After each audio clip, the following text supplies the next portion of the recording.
Uma fé adaptada para o presente século. John MacArthur.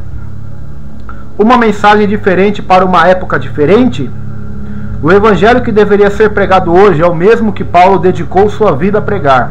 Ele alertou solenemente a igreja para não brincar com o evangelho ou alterá-lo em qualquer aspecto. Gálatas 1, do verso 6 ao 9. A história da igreja está repleta de exemplos daqueles que imaginaram poder moldar a mensagem para a sua época, mas acabaram corrompendo a verdade e condenando a si mesmos. Muitos dos que estão procurando tornar a igreja amigável não têm a intenção de perverter o evangelho dessa forma, mas precisam reconhecer que seu desejo por uma mensagem agradável e atraente é completamente incompatível com o verdadeiro evangelho. À medida em que seu movimento cresce, fica cada vez mais claro que eles estão seguindo no mesmo caminho trilhado pelos modernistas há 100 anos atrás. Se a história da igreja nos ensina algo, é isso.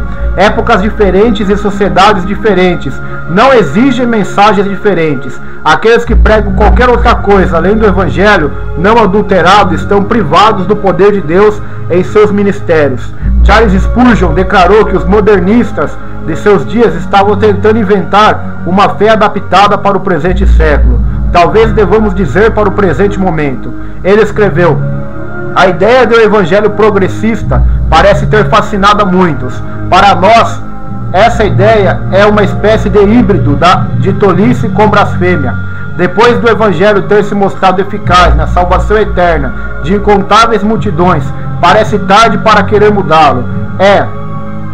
Visto que ele é a revelação de um Deus todo sábio e imutável, parece um tanto audacioso tentar aprimorá-lo. Quando trazemos à memória os cavalheiros que se propuseram essa tarefa presunçosa, sentimos-nos bastante inclinados a rir. É como a proposta de toupeiras para melhorar a luz do sol. Será que os homens realmente creem que há um evangelho para cada século ou uma religião para cada 50 anos?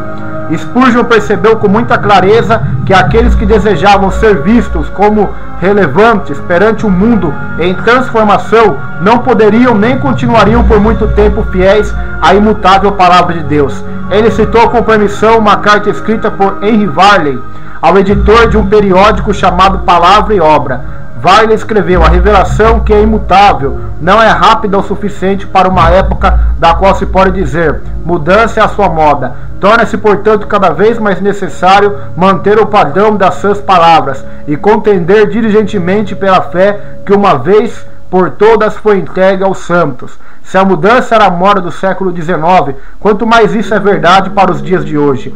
Mais do que em qualquer outra geração de cristãos que nos precedeu, precisamos guardar cuidadosamente o tesouro que nos foi confiado. 2 Timóteo 1,14. Não toquemos pelas manias e caprichos de um mundo vacilante. O evangelho deve ser pregado de forma persuasiva, fervorosa e clara. Certamente existe uma grande necessidade de pregadores e testemunhas de Cristo, com singulares dons intelectuais e criativos, a fim de aplicarem suas habilidades de comunicação à cuidadosa apresentação do evangelho. Não é de modo algum errado desejar sermos estimulantes, talentosos, persuasivos e interessantes. Qualquer pregador que estiver verdadeiramente entusiasmado com o evangelho e comprometido com ele demonstrará tais atributos naturalmente. Mantenha, entretanto, o enfoque na mensagem, não no estilo. Temos de fazer do evangelho nossa mensagem única ao mundo. Afinal, o evangelho, e não a engenhosidade humana, a amigabilidade, as técnicas hábeis ou a metodologia moderna, é o poder de Deus para a salvação de todo aquele que crê. Uma palavra do pastor John MacArthur. Uma fé adaptada para o presente século.